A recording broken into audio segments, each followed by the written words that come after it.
The vibe I get is that BE is like Kim Kardashian.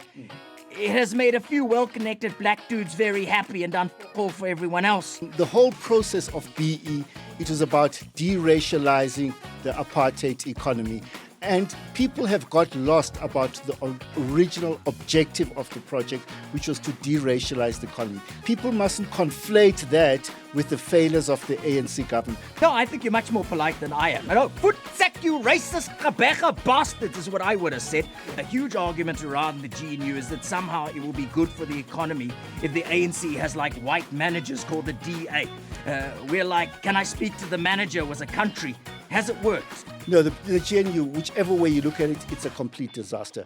Halala, we are back for another episode of Real Problem with Chester Missing. You're watching a puppet on the internet. Remember to like and subscribe and do all that stuff because some people forget. We have an amazing guest today. It is none other than Duma Gqubule, one of South Africa's top economists. How's it going, Duma?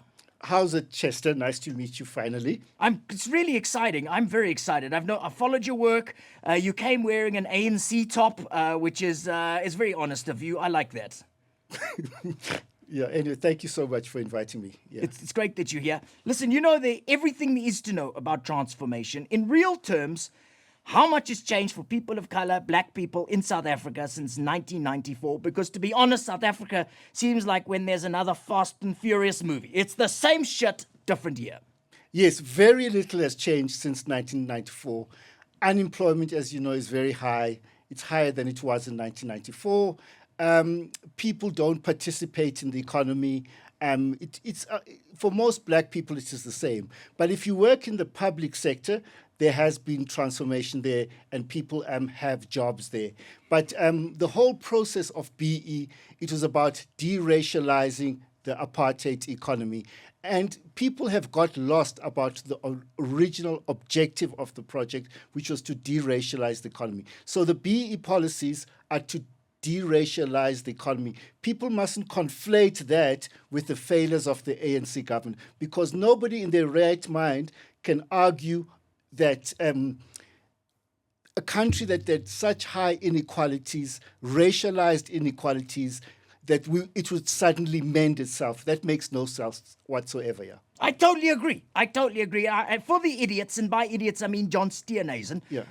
why did we create BE in the first place? And can you explain why BE was essential to creating social stability and cohesion? You know, I was listening to an interview with Saki Makozoma recently on 702. And he says the rationale for this thing was that you couldn't have a situation after 94 where there's black people run the politics and white people run the economy. He said this is a recipe for disaster. So the idea of BE was to deracialize the economy so that you have some kind of equilibrium between what happens in the economy and in the political arena. So I don't understand why people find that so difficult to understand, how it has suddenly become like some kind of swear word, you know. Yeah. That's all very nice, uncle, all very nice. But I mean, how do politicians like their meat? How do politicians? Like their meat. I get it. Yeah, they like their meat. They will always want No, their how do politicians like their meat? Help me. Tender! Oh, tender, yes. That's yes, a tender joke. Yeah. That's the problem. The vibe I get is that BE is like Kim Kardashian. It has made a few well-connected black dudes very happy and done all for everyone else. How is that incorrect? Because that's the thing that people say, and what you're saying is true, but what I just said is also true. Well, okay, so now there's a lot of fake news about BE. Some professor came out and said 1 trillion rand was given to 100 politically connected people. So if you do a basic sense check, that means 100 people got 10 billion rands each, which is impossible. I have the receipts. I follow this thing from day one, and that is simply not true. So we must get out the fake news and start reporting on what actually happens. So if you look at the ownership on the JSE, the stock exchange, which is a proxy for the economy, according to my calculations, about 1.2%. And if you take out the most of the JSE does not relate to the South African economy. And if you take out that 80% that is non-South African, black ownership on the JSE is about 5.8% a couple of years ago. So the majority of black ownership is broad-based ownership schemes of employees, of communities, and there was a time when it went to politically connected people like Cyril Ramaphosa, Tokyo Sexwale, and I forget the others, yeah. But now that is no longer the case. The overwhelming majority of about 228 billion rands that is owned by black people is broad-based ownership schemes. And that I have to repeat to South Africans many times, yeah. I love that answer. I think it's very accurate. What would you say to these people like Elon Musk and the DA who want to cancel BEE? You know, there are many companies that are doing this thing because they think it's good for the country. I was reading I read annual reports. I'm a bit of a nerd sometimes. My God. And you read... that sounds very erotic. Yes, tell me your bottom line. Tell me your bottom line. Put me in the red harder. Put me in the red harder. Yeah. Wow, you have a very sexy man there, Duma Gqubule. Yeah. Many companies are doing this. Many companies they believe in this BE. They've got many programs, they've got doing their second and the third transactions. They're not trying to game the system. They're implementing genuine programs to empower black people, And are you saying, John Steenhuisen, if we cancel BE, all the companies that have implemented all these great programs, giving bursaries to black people, training, doing uplifting people. Will that be cancelled? It makes no sense to me. No, I think you're much more polite than I am. Footsack, you racist Gqubule bastards is what I would have said. Yeah. Well, you're much kinder than me. Listen, you alluded to it earlier, but a lot of people think that BE is just about giving tenders to rich dude with pointy shoes who smells like News Cafe. So please educate them. What is triple BEE, broad-based black economic empowerment? So the way it was originally, the BE policies are mostly designed for the private sector, for them to be able to deracialize their companies. So it's about their ownership, it's about their boards, it's about their employment, employment equity, it's about skills development. How can anyone in their right mind say that spending money on skills is a bad thing for the economy? It's about enterprise and supply development, investing in black companies, providing them with opportunities in their procurement. Who in their right mind can say diversifying supply chains is bad for the economy? And it's also about socio-economic development. Now, many of these things that we now call BE, companies have been implementing them long before there was BE, like corporate social investment, diversity programs. I don't think we should just say, so these are things that happened long before there was a policy in 2003 and 2007, yeah. Broad-based makes it sound like a diet plan. Are you broad-based? Try Ozempic. It'll get rid of your broad base. Listen, today, after decades of BE, senior management in South Africa is like 62% white. And we're just 8% of the population. Okay. What in the white economic empowerment is going on? Top management in the private sector, white males, 3.5% of the economy. It's about 3.5%. 51% of positions in top management. That's insane. How can that be? No, that is How can that still be? Insane. That is like going to the chocolate section and there's only flakes. That's all there is. I don't understand what the problem is. White people, including white women, just over 7% of the population, 64% of people in top management. God, now, how is that good so for racist. How is that good for the economy to take from that limited talent pool and you ignore African women who are the most marginalized group in the economy in South Africa? It is not good for the economy to be focusing on those few people. There might have been a time when there was a skills shortage, but now there is not skills shortage. Our bad education system, as bad as it is, it churns out more than 200,000 graduates every bloody year. Yeah. Listen, but why is this being perpetuated? Why are 64% senior management still white? When we clearly have programs, upliftment and education, why is that being perpetuated? It sounds kind of racist, Duma. Yeah, it's basically, we have to call it what it is. Many companies are racist, They don't want to, there was never, they don't want to employ black people in the positions in the private sector. Name and shame. Name and shame, yes. Name and shame. Capitec. Yeah. You bastard, Gqubule bastards taking money from poor black people and then are not employing them in senior management. Go to hell. Capitec, Pick and Pay. Yeah.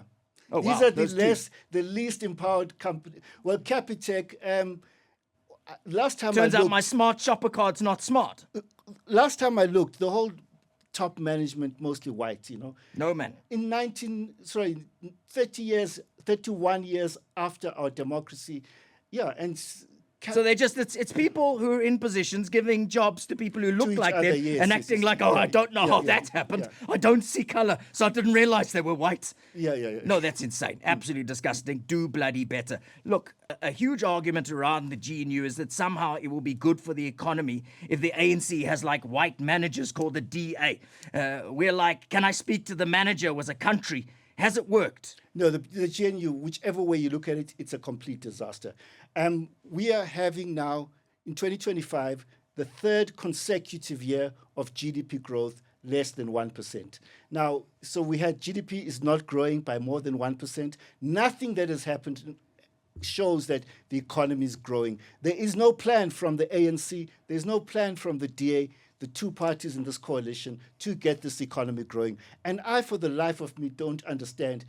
A politician, they're driven by self-interest. So you want to get votes at the next election. Yes. Which is the easiest Jobs. way. Ladder jobs now is the EFF. You must create jobs. You must create jobs for the people, grow this economy, but they're not interested in this. So that one, I just don't understand. It's way beyond my pay grade. Yeah. How much you paid? Because I want to know. No, I'm joking. I'm joking. I want to know, actually, because I don't get paid anything. I am the puppet of a white man. I feel like Ramaphosa. Listen, your article from a few days ago in Business Day, you said that South Africa needs a revolution, not a dialogue. Why are you hating on Uncle Cyril? Didn't he let you sit on his couch? What happened? No, You're giving vibes. You know what? How can you be... Like we've had, how long? 7 years of... Yeah. 7 years. There is still no plan to grow the economy and create jobs. And for me, that is completely unacceptable, and we have to call it out. It's not a personal issue, but this party, the ANC, has not got a plan to create jobs. 42.9% unemployment for people of all races, 47% for Africans, 51.4% for African females. We can't continue like this, Chester. We have to do something radical to get this economy growing. Yeah, but I mean, surely the ANC had creating jobs plans. It had that like a small temporary work jobs, letting kids go work at schools as youth during lockdown. I mean, it has had some things. You're dismissing all of that? Yes, it's what we call public employment programs. So we do have public employment programs, peace jobs for the people, and we have to expand those. So according to my calculation, a few years ago, they were creating about 1.8 million work opportunities. These are part-time work opportunities, and the quality of the jobs is uneven. Some of them, some of them are good, and some of them are really bad. So we have to expand public employment. That is one of the things, the levers to get this economy growing. And I say we've got to create about, at a minimum, 5 million of these work opportunities through these public employment schemes. Yeah. Can you explain to the stupid people what that does? Like when that money goes into the economy and say in a rural area in the Eastern Cape because some little and 21-year-old got job after school or whatever, what does that do to that community? Yeah, it stimulates the economy. When you're suddenly got a payment in that economy, doing a public employment program, the presidential employment stimulus, the expanded public works program, the community works program. These are the three main public employment programs in the country, and they create opportunities for people that they spend into the economy, and it grows our economy. So government spending is not like a household, Government spending has a multiply effect in the economy. So if you spend R1 billion, it creates more than R1 billion in terms of GDP growth, yeah. Oh, wow. Yeah. So you spend it and you get lots more. You get more than you What are you doing, Ramaphosa? There's the guy's got the answers. He's even wearing one of your T-shirts. It's the only way you got that. You look like you stole that T-shirt from Fikile Mbalula's holiday fashion, which says, listen, The DA's argument is that economic growth will create jobs and that BE is stopping economic growth by scaring away investment. So if black people want jobs, we must cancel the program whereby we make sure black people get jobs.